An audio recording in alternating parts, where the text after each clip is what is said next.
when it comes to the Eucharist, no one should be, how would you call it, unknown or not well known or a stranger. So we have here with us Alex Guzman, ¿verdad? Yes, he's visiting us from, well, Milwaukee, but he's a Colombiano. Yes. So, and he's also looking at us as a seminary, looking at the priesthood to dedicate it here in our diocese. And so Father Ernesto is right now his guiding light. Thank you. Also, let us remember too that to remember Frank McCovey, parishioner of Christ the King, who passed away yesterday. Frank McCovey, great man, huh? Yes. So keep him in your prayers. And then what can we say here for the as we're reading today from the first book of Samuel, it will remind us, especially when it comes to the last part, that from the psalm and then from him as well, that the Lord takes more delight in not sacrifices but in obedience. And therefore God had given a body to the Lord, to Jesus, in order then through that obedience he learned obedience for our sake, and so on. So here's a wonderful example, and where we lift it up and we say about the obedience of the Lord, the obedience of Mary, and in our case, always discerning the will of God, the obedience. And of course, the world doesn't understand this.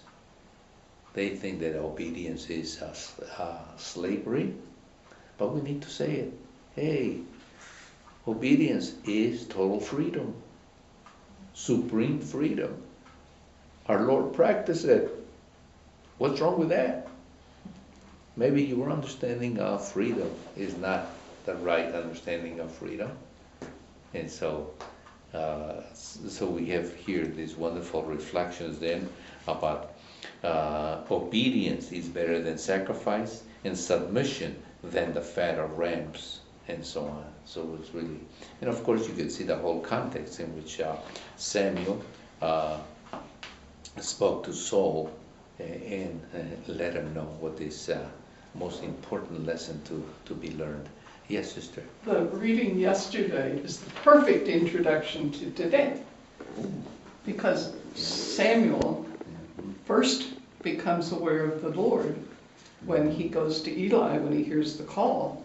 And Eli says, say to the voice when you hear it the next time, "Speak, Lord, your servant is listening." The word obedience means what comes from listening, from hearing. Oh, I'll be there. That's right.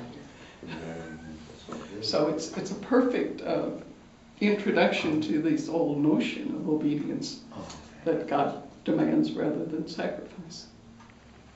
And of course, this kind of obedience brings about the true happiness, and this is why the bridegroom is with the disciples, and they're rejoicing. He's with us because there is the time. And so we rejoice now as the bridegroom is with us in the Eucharist, and as we'll continue to open up so that we may have our heart open to audire, to hear the word of the Lord, who is always speaking. God is always speaking. The word is eternal. That's what makes Christianity so different from any of the other faiths or religions. God is continually speaking to his people. So let us then continue, and let us make our petitions, and especially remembering Frank McCovey.